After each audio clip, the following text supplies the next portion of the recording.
بسم اللہ الرحمن الرحیم۔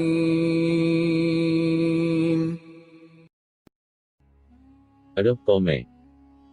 مورخین نے نسلی اعتبار سے عرب اقوام کی 3 قسمیں قرار دی ہیں۔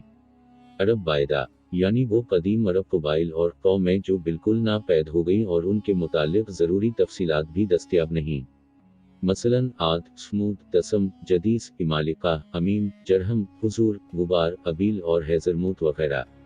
عرب عریبہ، یعنی وہ عرب قبائل جو یارب بن شجب بن قحطان کی نسل سے ہیں، انہیں قحطانی عرب کہا جاتا ہے۔ بنو قحطان کی مختلف شاخیں ہیں۔ یہ سب سام بن نوح علیہ السلام کی اولاد میں سے ہیں اور ان کا قدیم وطن یمن ہے۔ عرب مستعربہ، یعنی وہ عرب قبائل جو حضرت اسماعیل علیہ السلام کی نسل سے ہیں، انہیں عدنانی عرب کہا جاتا ہے۔ ان کے جد اعلیٰ سیدنا ابراہیم علیہ السلام اصلاً عراق کے شہر اور کے باشندے تھے۔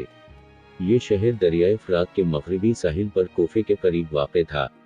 اس کی کھدائی کے دوران جو کتبات برآمد ہوئے ہیں ان سے اس شہر کے متعلق بہت سی تفصیلات منظر عام پر آئی ہیں اور حضرت ابراہیم علیہ السلام کے خاندان کی بعض تفصیلات اور باشندگان ملک کے دینی اور اجتماعی حالات سے بھی آگاہی ہوئی۔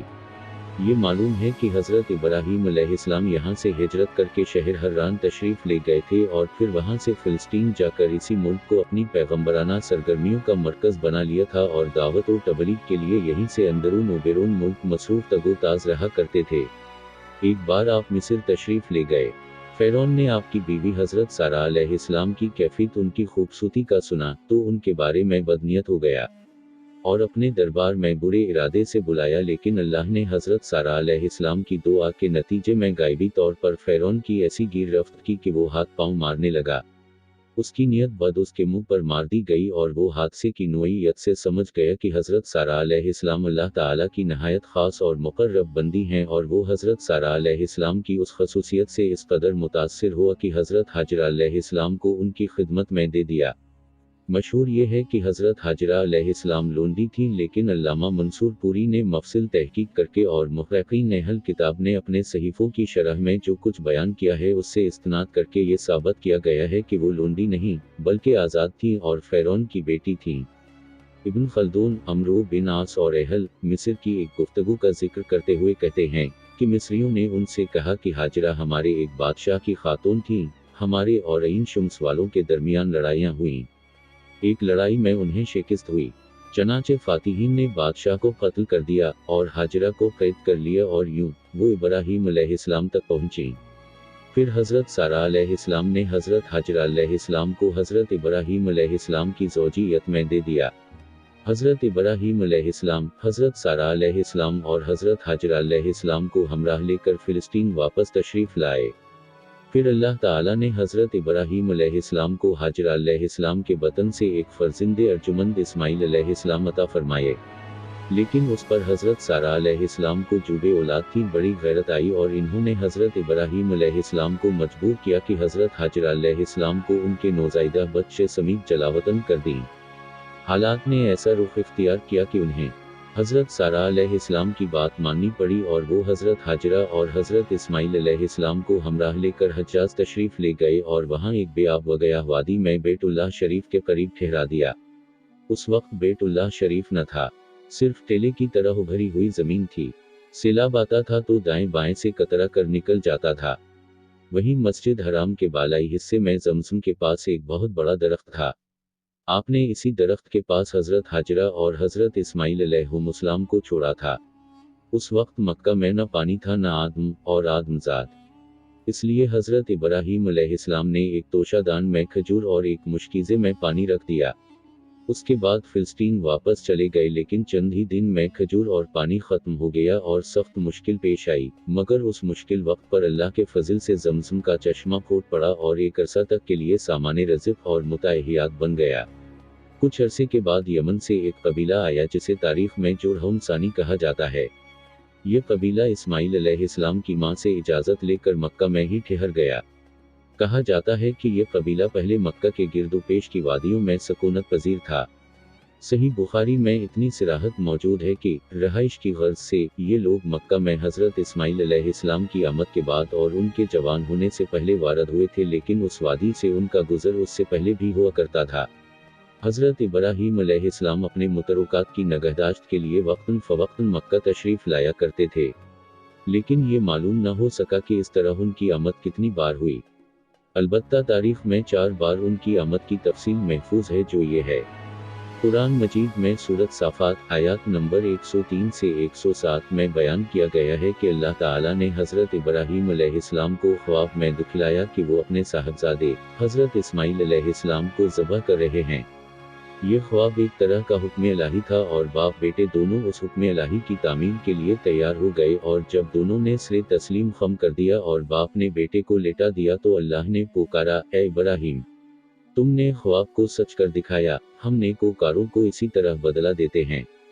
یقیناً یہ ایک کھلی ہوئی آزمائش تھی اور ہم نے انہیں فدیے میں ایک عظیم ذبیحہ عطا فرمایا۔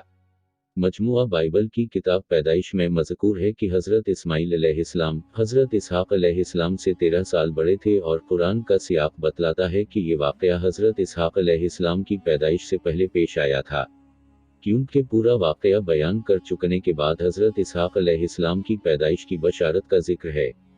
اس واقعے سے ثابت ہوتا ہے کہ حضرت اسماعیل علیہ السلام کے جوان ہونے سے پہلے کم از کم ایک بار حضرت ابراہیم علیہ السلام نے مکہ کا سفر ضرور کیا تھا۔ بقیہ 3 سفروں کی تفصیل صحیح بخاری کی ایک طویل روایت میں ہے جو ابن عباس رضی اللہ عنہما سے مرفوع مروی ہے۔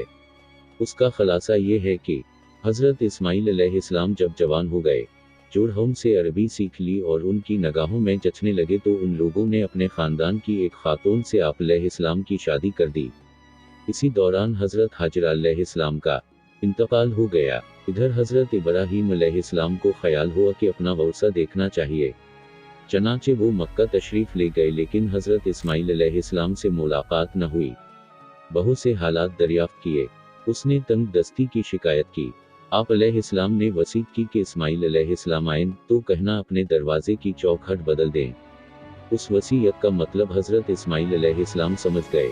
بیوی کو طلاق دے دی اور ایک دوسری عورت سے شادی کر لی جو جرہم کے سردار مزاز بن عمرو کی صاحبزادی تھی۔ اس دوسری شادی کے بعد ایک بار پھر حضرت ابراہیم علیہ السلام مکہ تشریف لے گئے، مگر اس دفعہ بھی حضرت اسماعیل علیہ السلام سے ملاقات نہ ہوئی۔ بہت سے احوال دریافت کیے تو اس نے اللہ کی حمد و ثنا کی۔ آپ نے وصیت کی کہ اسماعیل علیہ السلام آئیں تو کہنا اپنے دروازے کی چوکھٹ کی حفاظت کریں، اور فلسطین واپس ہو گئے۔ اس کے بعد پھر تشریف لائے تو اسماعیل علیہ السلام زمزم کے قریب درخت کے نیچے تھے۔ دیکھتے ہی لپک پڑے اور وہی کیا جو ایسے موقع پر ایک باپ اپنے بیٹے کے ساتھ اور بیٹا باپ کے ساتھ کرتا ہے۔ یہ ملاقات اتنے طویل عرصے کے بعد ہوئی تھی کہ ایک نرم دل اور شفیق باپ اپنے بیٹے سے اور ایک اطاعت شار بیٹا اپنے باپ سے بمشکل ہی اتنی لمبی جدائی برداشت کر سکتا ہے۔ اسی دفعہ دونوں نے مل کر خانہ کعبہ تعمیر کیا، بنیاد کھود کر دیواریں اٹھائی، اور ابراہیم علیہ السلام نے ساری دنیا کے لوگوں کو حج کے لیے آواز دی۔ اللہ تعالیٰ نے مزاز کی صاحبزادی سے اسماعیل علیہ السلام کو 12 بیٹے عطا فرمائے، جن کے نام یہ ہیں: نابت یا نبایوت، قیدار، ادبائیل، مکشام، مشمع، دوما، میشا، حدید، تیما، یتور، نفیس اور قیدمان۔ ان 12 بیٹوں سے 12 قبیلے وجود میں آئے اور سب نے مکہ ہی میں بودباش اختیار کی۔ ان کی معیشت کا دارومدار زیادہ تر یمن اور مصر و شام کی تجارت پر تھا۔ بعد میں یہ قبائل جزیرہ العرب کے مختلف اطراف میں، بلکہ بیرون عرب بھی پھیل گئے، اور ان کے حالات زمانے کی دبیز تاریکیوں میں دب کر رہ گئے۔ صرف نابیت اور قیدار کی اولاد اس گمنامی سے مستثنی ہیں۔